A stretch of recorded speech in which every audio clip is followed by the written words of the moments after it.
So today we're going to be talking about Darren Peterson. And Darren Peterson, I'm coming back to this damn channel. I'm coming back to this channel because of this. I have to talk about it because Darren Peterson is, by all accounts, one of the most talented players to be in the draft in a decade. If not the best guard. Maybe the best guard we've seen in a decade.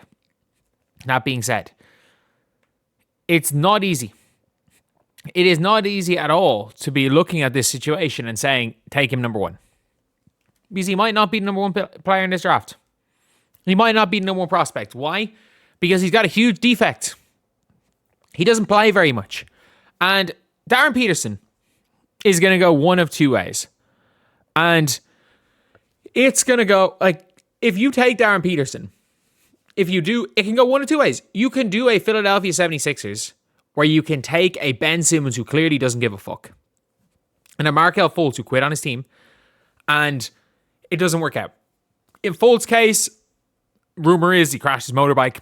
Don't know how true that is. Simmons, never, as skilled and talented as Simmons was, he was never talented enough to beat a slump.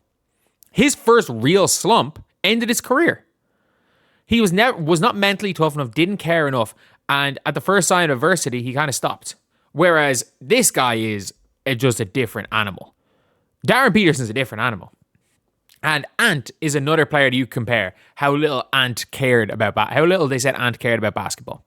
And Ant has been a success. People question taking him at number one. If you take Darren Peterson, if you take Darren Peterson number one, and he doesn't work out, and this is the horrible thing for a GM, a lot of GMs make decisions based on what will keep them in their job.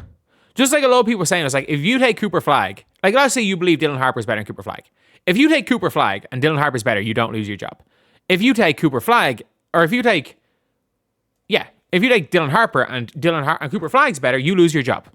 If you go against consensus and get it wrong, you lose your job as a GM. And we're now at the stage where the consensus isn't 100% accurate, or isn't 100% when it comes to Darren Peterson.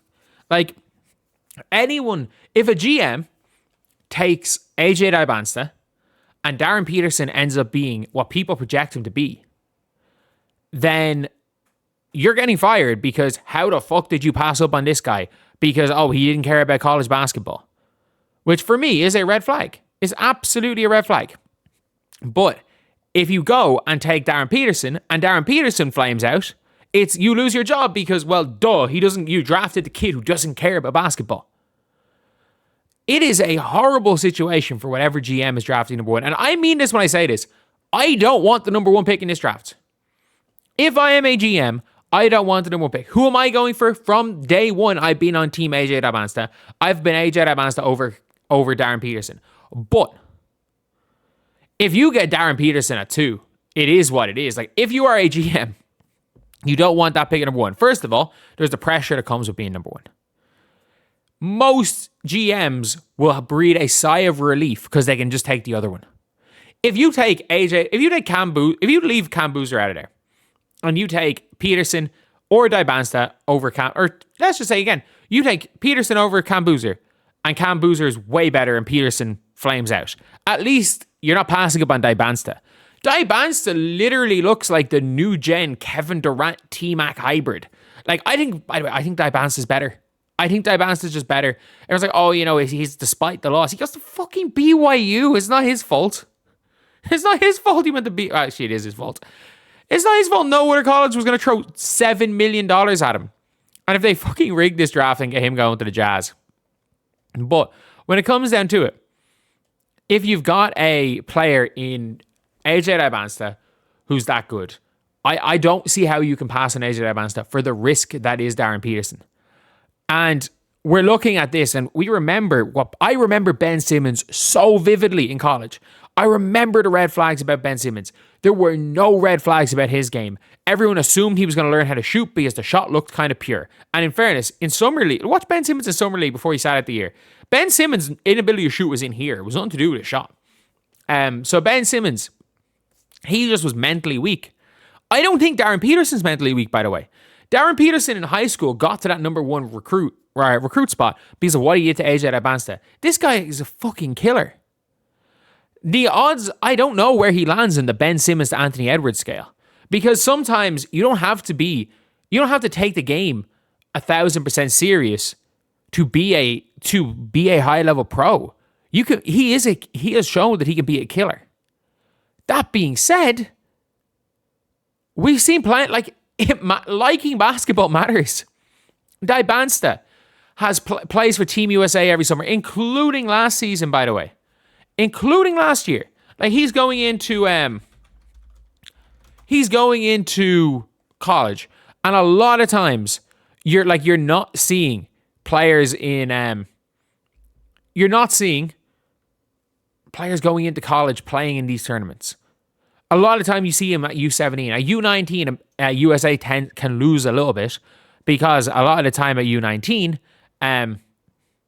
players just decide, you know what, we're focusing on college. Just like in the under-20s European Championships, it's really difficult to get guys, even for Irish guys, I know for our Irish national teams, it's really difficult to get players that are attending good D1 colleges for the colleges to allow them to go play for their country. It is very rare. Like, colleges don't want you playing for your country, and Dybansa did it anyway. Dybansa, not always, but in a lot of situations, right before your freshman year, the colleges don't want you, and a lot of players choose not to. Yes, the likes of Jaden Ivey, Chet Holmgren chose to play for the country, but it's not a given. Like, you didn't see the Boozer twins on that team. Mikel Brown was there, but not everyone was there. I am so confused. I don't know if he's going to be the next Ben Simmons. I don't know if he's going to be the next Anthony Edwards, because talent-wise, he's absolutely the best. Like, he's the best guard we've seen. But like Dybansta, I can't remember the last time I was this excited for a wing coming through. Like, Zion was a forward. If you want to consider Wemby, because they thought he was a 7'5" guard. But like, if you look at the previous drafts, 2021, Picade was a point guard. 2020, I wasn't high on Ant, but I was wrong. And the thing is that I am on the side of I don't want to take the risk on Darren Peterson. But there's a big but here.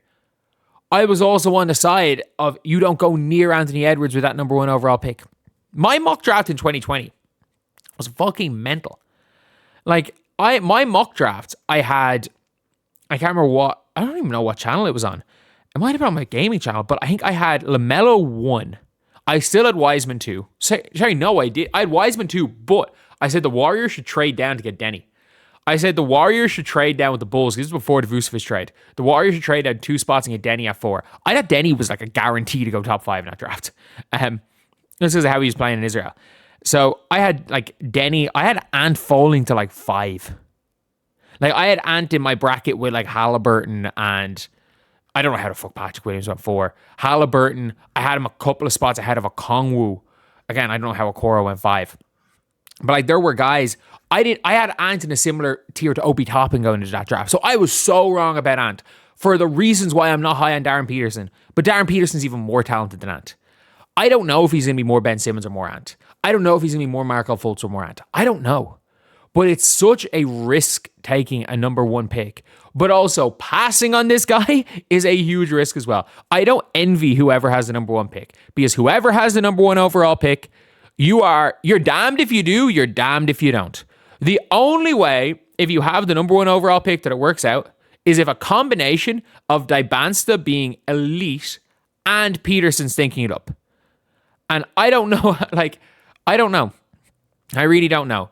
I feel like I would rather have the number 2 pick. I genuinely would rather have the number 2 pick in this draft if I was a team. So anyway, let's see you guys.